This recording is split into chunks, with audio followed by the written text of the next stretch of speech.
I imagine it's got to be mind-blowingly frustrating to watch shit like that go down. You know, stock market's tanking, $10 trillion going out, and the Democrats are like, we can't even wear a tan suit. If we wear a tan suit, the world goes bonkers. It's the lead story for a week. My favorite was RFK.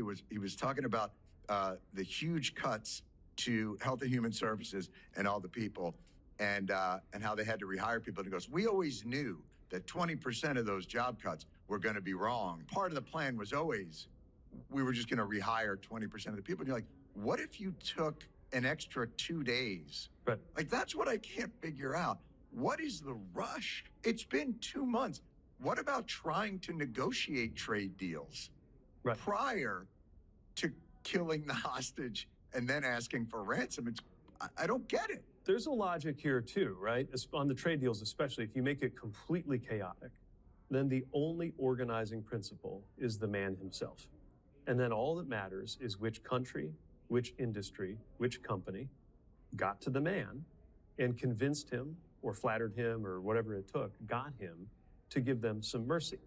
So the countries are all deciding, right? I mean, if you think about it, this is part of how consolidating power works. Like there is a sort of logic to this, right? The more messy you make it, the more like they can't appeal to you saying like, oh, you published this guidance on how the tariffs were going to work, and if you really interpret it the right way, you should give us a break. It's going to be, I'm going to find Trump. I'm going to find it. I'm going to appeal. Whether it's a country, a company, or an industry, and think of a way to say you ought to make an exception for us. And the more it works that way, the more it's total chaos, except you get to the man, you get to the king, right? The more power he personally has. But I've got to believe, first of all, obviously that's a terrible way to make policy.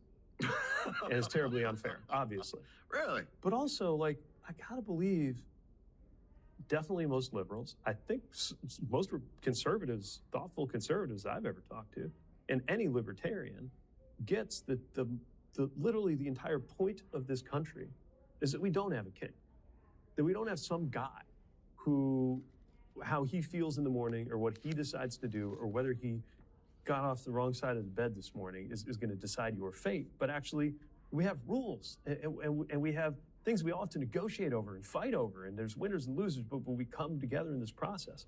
Now, to your earlier point about people who look at this and shrug, I think the process we inherited sucks. Let's be clear. This is not about going back to what we had before. When you destroy something, you destroy everything that was good and everything that was bad about it. And that's part of what I'm thinking about as I think about the giant federal bureaucracy that I operated in for 4 years, trying to get stuff done as a Secretary of Transportation, right? I'm not here to say that everything should be put back the way it was in 2024 or 2015 or 2000 for that matter. It is maddeningly difficult to get something actually built in this country. It is difficult across the federal government to properly reward your best performers and to remove your worst performers. Like, these things are real, right? I'm not saying they're not. And to incentivize progress. Totally, right? These are real problems. The challenge now becomes, especially for my party, which is transfixed in horror by what we see all around us, is to have an answer that's better than, this is terrible, let's just go back to where we were before. Better than noblesse oblige and the right of kings, you're saying.